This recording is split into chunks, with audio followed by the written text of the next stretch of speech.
Hi, this is Helen from the CDFM study group. At this time, we're going to be reviewing CDFM Module 3, Competency 1, which is Fiscal Law. And the reason for going to the Fiscal Law portion of the CDFM is because Fiscal Law is covered on Module 1, Module 2, and Module 3. So I need to ensure that you have the correct information and all the information necessary to be successful on the Module 1 exam. So we're going to begin on page 3.1.7, which is Fiscal Law. And it talks about the basic idea behind fiscal law is that we are not allowed to obligate these appropriations unless directly stated by Congress that we are allowed to spend them for a particular purpose, a particular time, and a particular amount. So that's the basic axiom of fiscal law. And if you look in the top right box, you see the sources of fiscal law, which we're going to look at some of them. And we've talked about the U.S. Constitution. We've talked about the Authorization Act, Appropriation Act, some general statutes or laws, and the Comptroller General. That's what CG stands for. So whenever you see CG in reference to the Certified Defense Financial Manager exam, they're talking about Comptroller General, not Commanding General. So we look at the CG's decisions and courts. So move over to page 3.1.8, the constitutional authority. And if you can remember, early on in Module 1, we talked about the three sections of the Constitution. We talked about Article 1, Article 2, and Article 3. So on page 8 here of 3.1.8, they are referencing Article 1, Section 7, 8, and 9. And first question you should ask yourself is, what branch of government is governed under Article 1 of the Constitution? And I'll pause there for you to think about it. So if you said legislative branch or Congress, you are correct. So Article 1, remember I taught you legislative, executive, judicial branch. Article 1, Article 2, and Article 3, respectively. So Article 1, Section 7. So Section 7 talks about raising revenue. Section 8 talks about collecting taxes.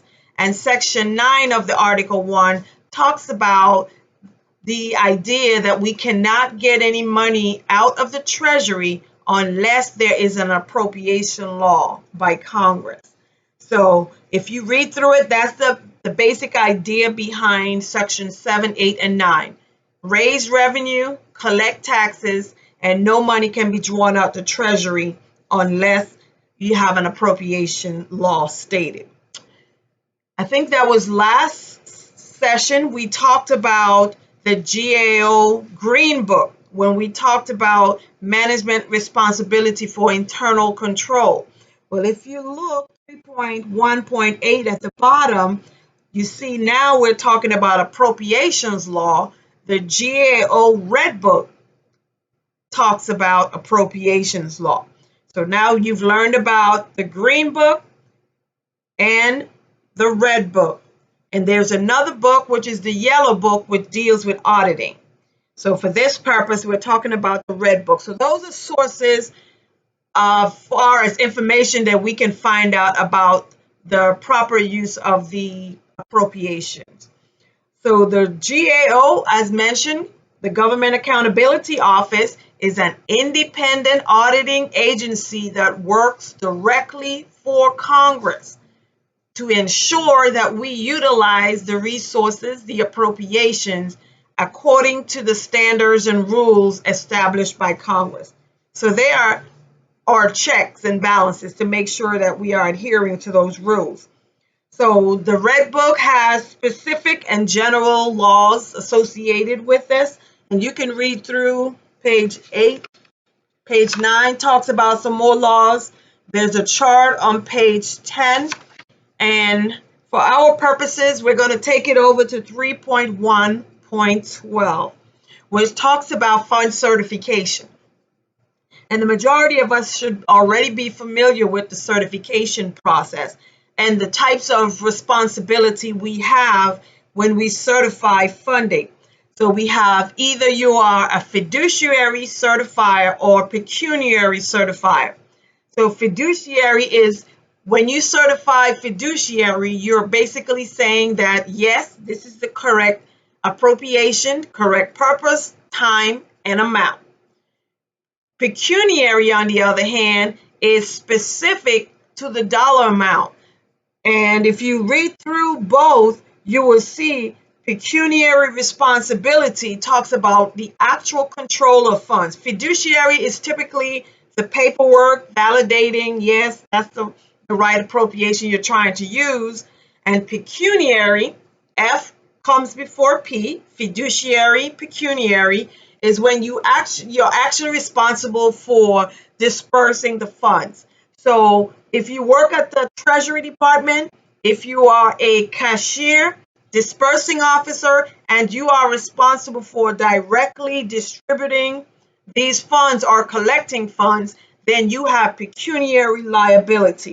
That means if we lose those funds, we are responsible for paying back those resources. So that's why it's essential for us, although we may consult ethics lawyer, we also, as financial managers, we are also responsible for understanding the law before we actually sign that document and disperse these funds, because in essence, we are the one held responsible, not the commander who told us to make the purchase, not our supervisor who told us to make the purchase.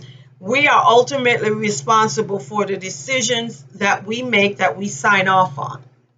All right, let's move to page 3.1.13, availability of funds.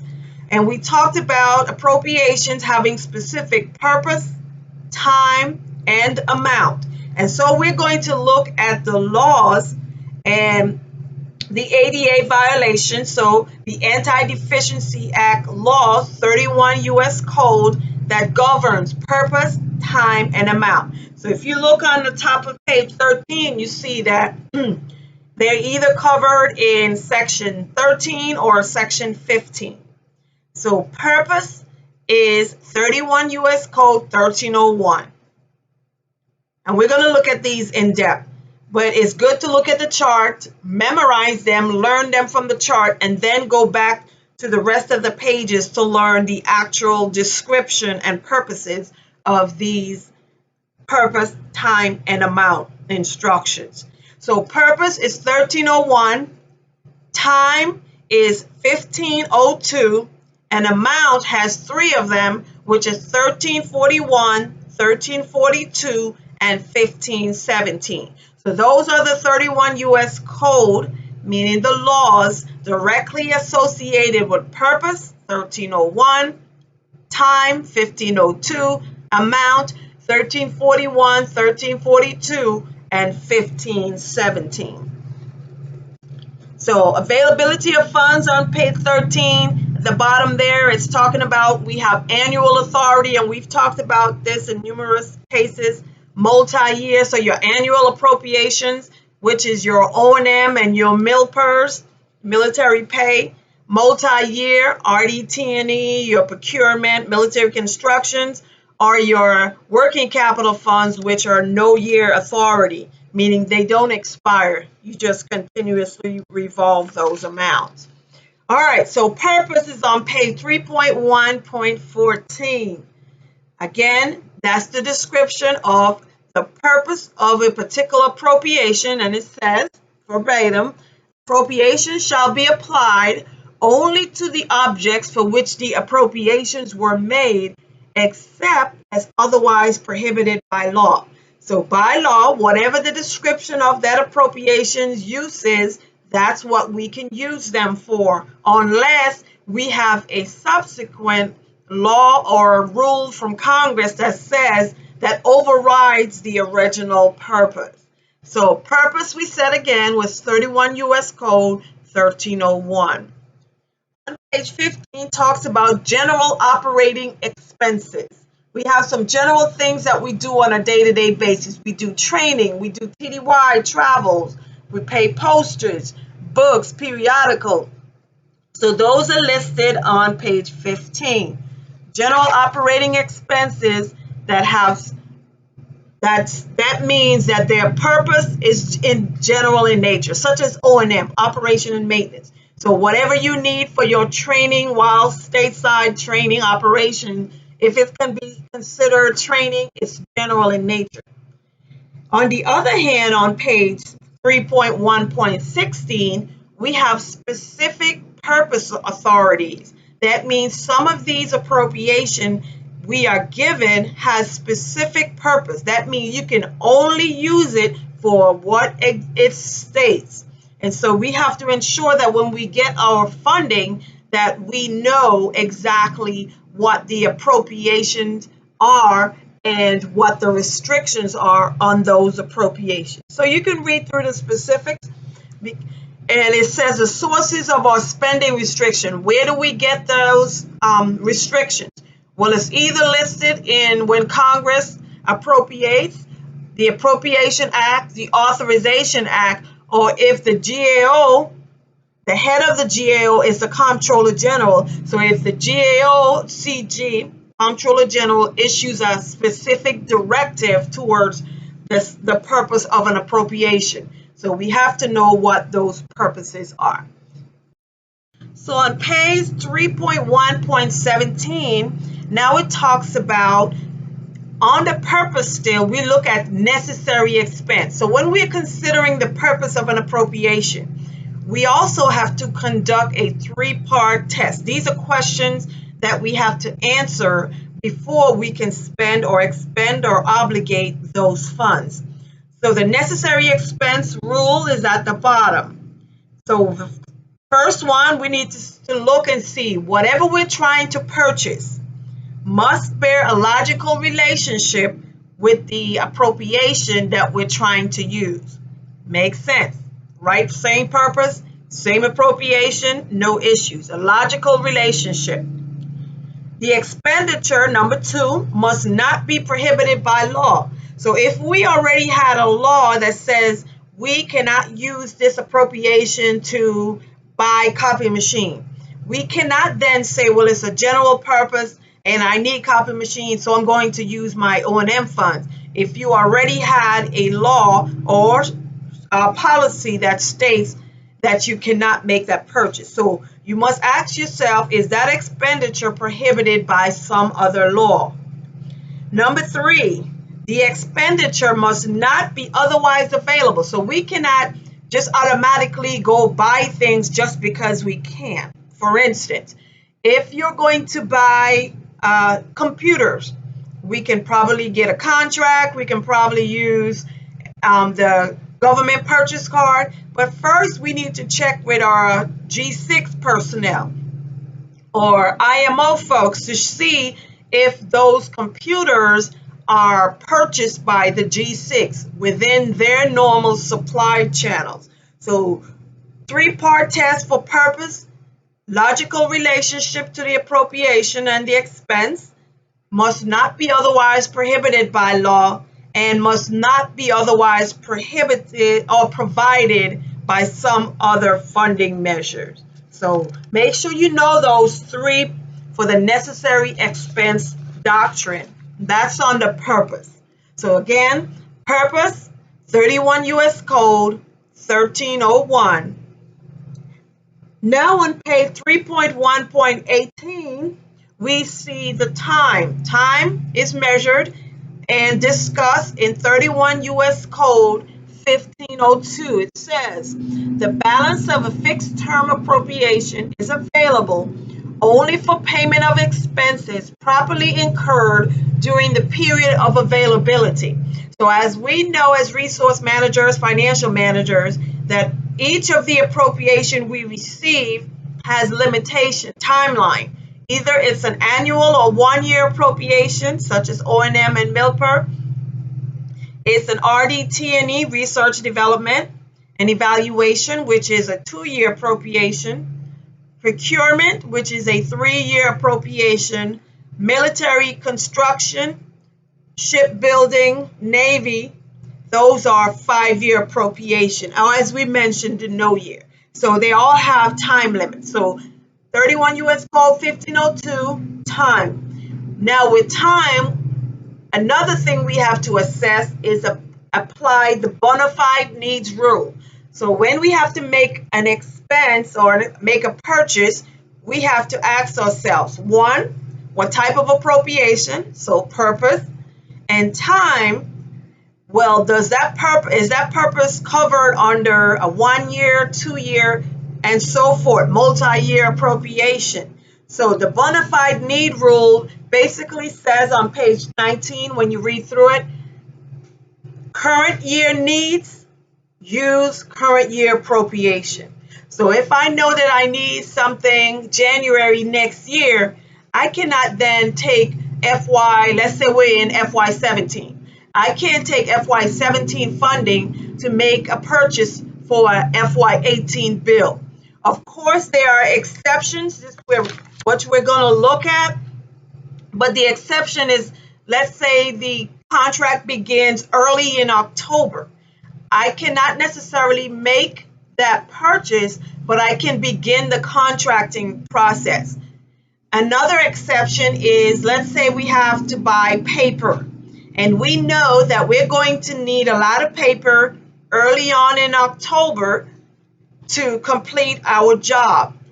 We can make the purchase in September, the last quarter, to make sure that we have enough paper, pens, and so forth to cover us for that first quarter of the new fiscal year. So still talking about time, let's move on page 3.1.20. So it talks about services. And on the services, it talks about severable contract versus non-severable. So we don't go as much in detail in this as you probably will in other courses. So the basic thing behind services, a severable service is something that let's say a cleaning service, I have someone cleaning the offices, and a severable contract means I can then say middle of the contract, I no longer need this contract due to the government's need. And these are things that are usually built into the original contract that the government can cancel. So severable means if I cancel that contract, up to that point, I still would have had a benefit. The non-severable, on the other hand, says I want to paint the building.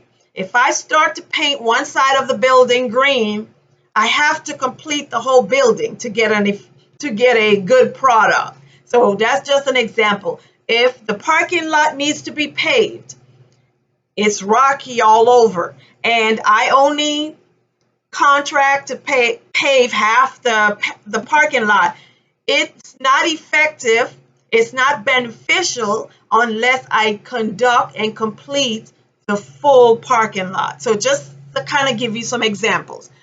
So let's go back up to severable. When it comes to obligating those funds, if you have a severable contract, 12 months or less, you will obligate the full amount when that contract is awarded or has been accepted, which means if I have a 12-month contract and it is September and the contract is awarded in September, we will fund the full 12 months of that contract, regardless of it crossing the fiscal year. That's severable contract. Additionally, if the severable contract is above 12 months, let's say we have a 15 months, so I'm not talking option years and so forth. Sometimes there are contracts that are 13 months, 14 months, 15 months, and so forth. So I will obligate the full 12 months with the current appropriation, but anything above 12 months, I have to wait until I get the new fiscal year funding to fund the rest of that contract. Let me repeat.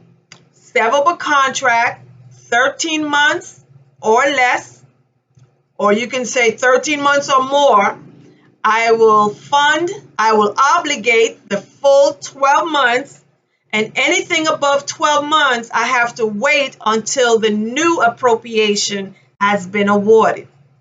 The difference with non-severable, because remember I said non-severable services are those things I have to pay the full amount up front. That's basically how to look at that, because I have to complete the whole project to get a benefit out of that contract. So let's look at the second paragraph that begins under the bullets that begin with training tends to be non-severable. So an example of a non-severable, meaning if you go to a training class and it's 3 days worth of training and you get a certificate. If you only attend 1 day of the training, well, you're not going to get as much benefit as the individual who've completed all 3 days and earned that certificate. So training is an example of a non-severable service. So you can read through the rest of 3.1.20 as we continue. All right, we are on page 3.1.21 and we're still talking about time. So some permissible action. There's 2 permissible action listed here. If the Appropriation Act has been enacted, so let's say it's September, mid-September, we're currently in fiscal year 17, and it's 15 September. Let's say, for the sake of argument, that we have the FY18 appropriation has been approved on 15 September. So what the first bullet is saying, if the Appropriation Act has been enacted at the start of the fiscal year, that means we can continue business as usual. The second one says, if the funding, the appropriation has not been enacted by 1 October, the second one is saying that we have to reference subject to availability of funds. So subject to availability of funds, and so all that does is it allows the resource manager and the contracting officer to go ahead and start the contracting process. For those, it usually takes longer to do, so you don't want to wait until the appropriation has been approved to start the contracting process. So it's really going to take much longer to do that. Now on page 3.1.22, it talks about termination of contracts, excuse me. Termination of contracts. So it's either you can terminate it when it's contractor defaults, meaning they don't complete the job that they were contracted to do, or convenience of the government, which is what I mentioned earlier.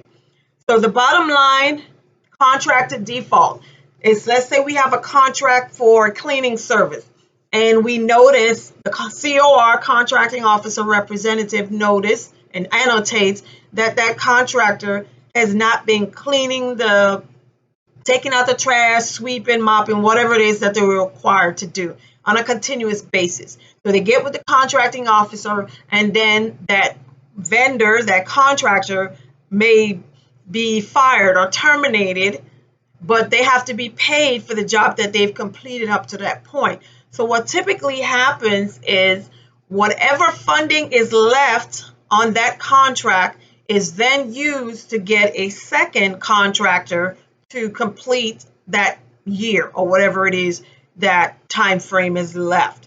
So contractor default. Now, if you cannot change the scope of the contract, so whenever you do that, contractor default, you get another contractor, you can't then add, well, oh, we should have added this in the old contract. We should have did this, because whatever was approved for the old contract is still in place. So those new items or new ideas that we all get should not be added. Otherwise, it's best to request a brand new contract with all those great ideas that we come up with after something is in place.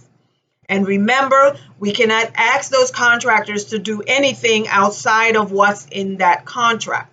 Most likely, and some of us have experienced that, they will do the job because they know once they've completed it, the government is then obligated to pay them for that service. The other termination is convenience of the government. And if, as resource managers, we should read through the contracts, and it's typically a clause in there says if the government doesn't need any service, that there are certain channels that they can go through to cancel and terminate that contract. All right, on page 3.1.23, it talks briefly again about appropriation life, and we've beat this over and over again. So single year, those are your annual. So remember, they can interchange these words, single versus annual. Multi-year appropriation, no year or X appropriation are the same thing. So no year does not expire, and it's listed at an X on the appropriations. So it's going to list on page 24 is an awesome chart for you to review the appropriation life cycle, the time limits associated with each one of the major appropriations. So there are about 5, 6 major appropriations that we typically work with as financial managers, starting at the top.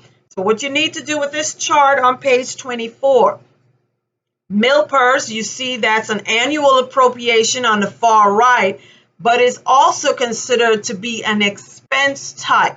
And you could think of all your annual appropriations as expense type appropriation.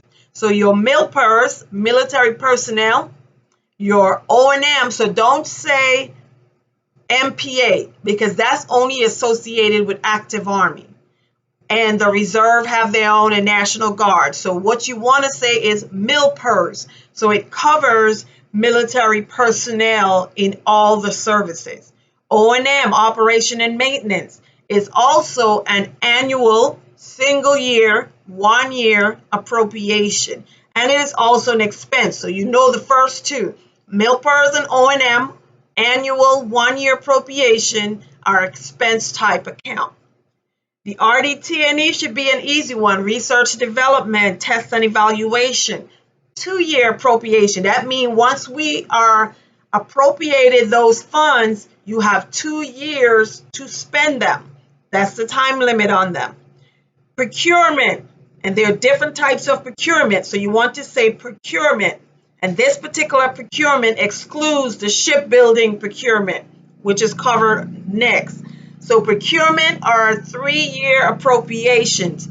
Procurement are also investment types. So if you look, your procurement, your shipbuilding and conversion, Navy, your SCN, and your military constructions are all investment type.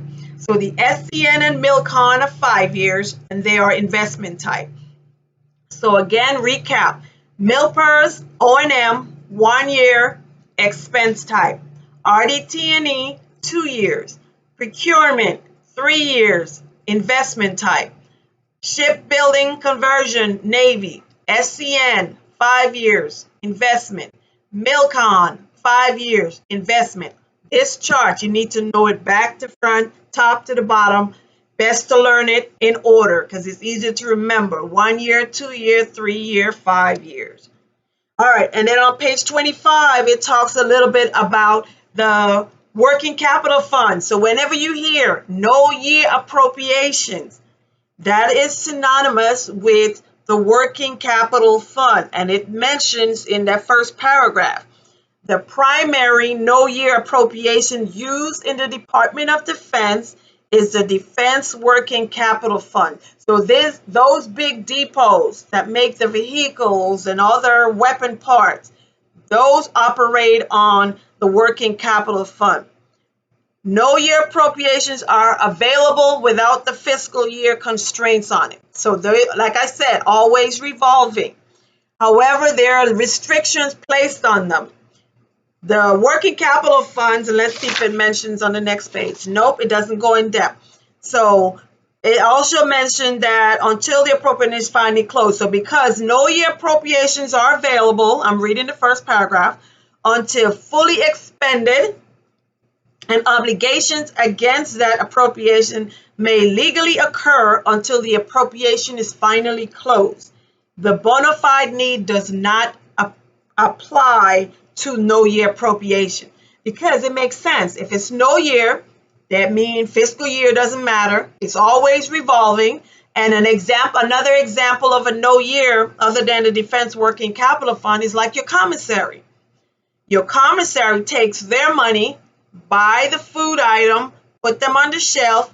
The customer comes in, buys the groceries, and whatever they're charged, then compensates the commissary to go out and buy more goods. The idea behind the working capital fund, even if it's not listed here, is not to earn a profit. The government should not earn a profit.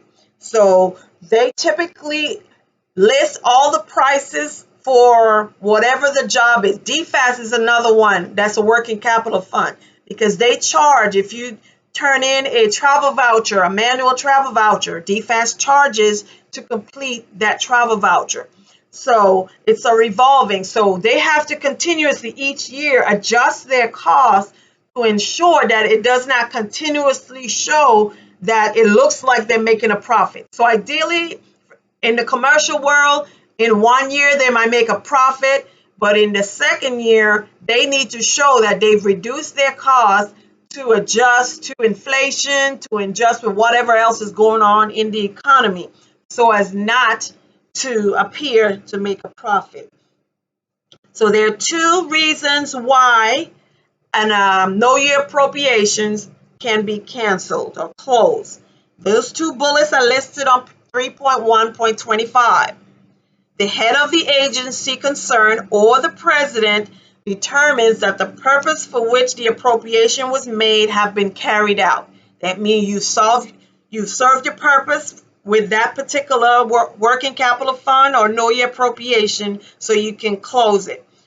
The second one is if there are no disbursement within a 2 consecutive fiscal years, so back to back.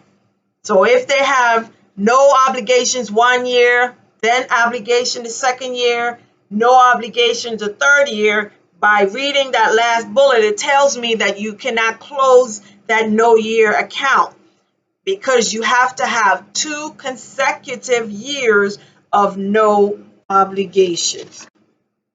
All righty, so I think we have about 2 more pages to cover with time. And on page 26, that bottom slide, it looks very simple, but this information can then be used to create practical exercises. Remember the chart I showed you with the MILPERS, O&M, timeline, 1 year, 2 year. This chart is necessary for you to understand. When an appropriation is current, that means we can obligate those funds. So current for MILPER is 1 year. Current for RDT&E is 2 years. Current is for procurement is 3 years. MILCON 5 years. Those are current. When they are in phase 2, expired, all appropriations stay in the expired state for 5 years. So MILPER is a 1 year appropriation, so 1 year is current. Then for the next 5 years, it's in the expired state. And the only thing we can do in the expired state is make adjustments. So that means we've already have a contract in place, a military interdepartmental purchase request or MIPR already in place. We already have those things in place, and all we're doing is making adjustments, meaning we're lowering or we're increasing. No new obligations when the appropriation is in the expired state. So the third phase, the appropriation goes into the closed state. That means if there's funding left and the appropriation enters that closed state, we cannot control those funds anymore. Those funds are then returned to the Treasury. So understand that, but there are restrictions. There are exceptions. Let's put it this way. So if you look let me see. If you look under on page 3.1.26, and you can read the verbiage under phase 3, when an appropriation is canceled. So you can use the word closed or canceled. Same thing. I'm reading under phase 3. Adjustments and payments are charged to current available appropriation of the same type up to lesser of 1% of currently available appropriations or unexpended balance of closed appropriation. So either I had it in up to 1% in my closed, and I can spend my current year appropriation to pay a bill that may have come in on a closed account. So that, and if you consider it MILPER, so that would have been like 6-7 years later, because 1 year the MILPER was good, 5 more years, so that's a total of 6 years, it's in the expired state. So by the time it's closed, it's in 7 years later, and that's closed, meaning I can't get any money out of the closed account. However, there's a 1% rule that says I can use current appropriation up to 1% to pay a bill. And that's also mentioned if you read through the bottom of page 28, 3.1.28. It talks about the 1% requirement. And so 2728 goes into each one of the phases I talked about on the chart on page 26. Ensure that you understand what I typically see, and having taught planning, programming, budget, and execution, the PPBE course myself, what typically gets people tripped up is if I say, okay, today is 10 August 1993. And then you ask the individual, when is the RDT&E funds enter into the expired state? So that will require you to write down the fiscal years. Remember, it's not calendar. We operate 1 October of 1 year to 30 September of the other. So depending on the date given, you have to determine, am I in the current state, expired state, or in the closed state, depending on the type of appropriation talked about. All right, thank you.